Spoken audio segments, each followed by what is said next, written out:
Ketika Biden dilantik, Tiongkok tahu sekali kelemahan Demokrat yang tidak akan bisa perang shadow di mainland Tiongkok. Makanya mereka berani serang terbuka dengan propaganda kedaulatan atau sovereign right Tiongkok versi mereka. Mereka merasa ditekan habis-habisan di zaman Trump dengan Tiongkok diisukan melakukan penzoliman pada komunitas Uighur dengan pencaplokan Hong Kong dan banyak lagi kesalahan Tiongkok yang dihajar oleh Partai Republik dalam administrasi Trump. Ketika Demokrat sekarang berkuasa, mainnya pakai operasi intelijen. Tidak bisa gampang memainkan itu di Tiongkok. Tiongkok tahu banget, makanya mereka sikat Amerika sekarang. Diumumkannya pelarangan 28 pejabat ex-Trump masuk ke Tiongkok dengan banyak keburukan yang diperlihatkan oleh mereka. Padahal ini hanya menunjukkan bahwa Tiongkok akan membalas dengan propaganda bahwa salah tuduhan Trump tersebut. Dan kedua, mereka unjuk taring ke Demokrat Biden. Berani lawan gak lu? Melihat beraninya Tiongkok sekarang ini, saya yakin Amerika keok dalam 4 tahun ke depan dengan Tiongkok. Lalu Indonesia bagaimana?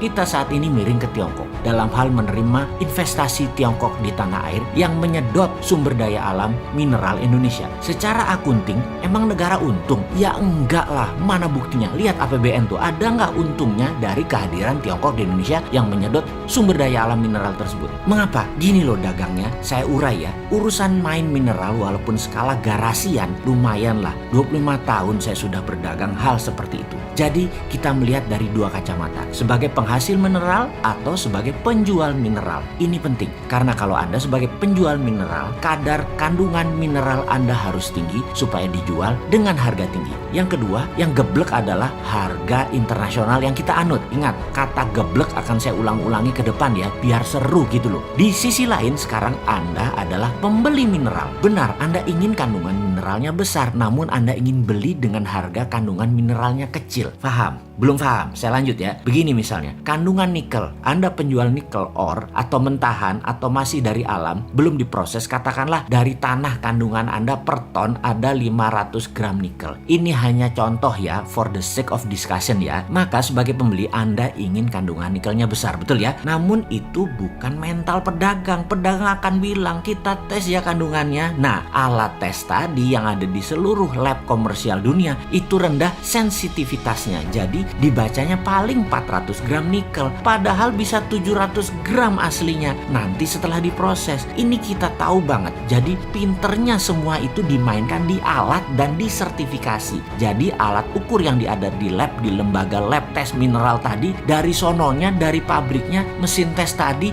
adalah sudah agen para globalis. Karena itu Sontoloyo ini kalau dagang meterannya atau ukurannya nggak mau pakai Scofindo kayak Surveyor Indonesia kayak apalagi lab luar negeri. Selama hitungannya pakai material fisik labnya, nggak mau aja. Tapi tetap aja ada yang beli karena kita fair. Lalu pakai apa? Kami pakai EDAC system, pakai spektrum warna. Dan jangan kaget kalau hasil lab mineral konten Indonesia bisa 2 kali lipat hasil lab manapun di dunia dengan alat ukur yang sudah sejak 20 tahun yang lalu cara penghitungannya sama. Pakai ukuran physical mineral. Ya wassalam dah, lu dikadalin asing. Geblek ya? Ya nggak juga, namanya juga nggak tahu. Lalu sebagai pembeli, kita ini bullshitnya lebih banyak lagi. Dibilang mahal lah nanti peleburannya, refining teknologinya mahal, banyak waste dari produk Anda, benda mineral Anda kecil konten mineralnya dan lain sebagainya. Sehingga nggak pakai lagi harga bursa internasional, tapi pakai harga ongkos tambang. Lah ini gebleknya nambah. Wis angel, wis berbisnis tambang mineral kok ngene digoblokin asing. Padahal kalau pakai SWF versi MMT, sovereign wealth atau kekayaan nasional tadi bukan untuk didagangkan, tapi sebagai alat tawar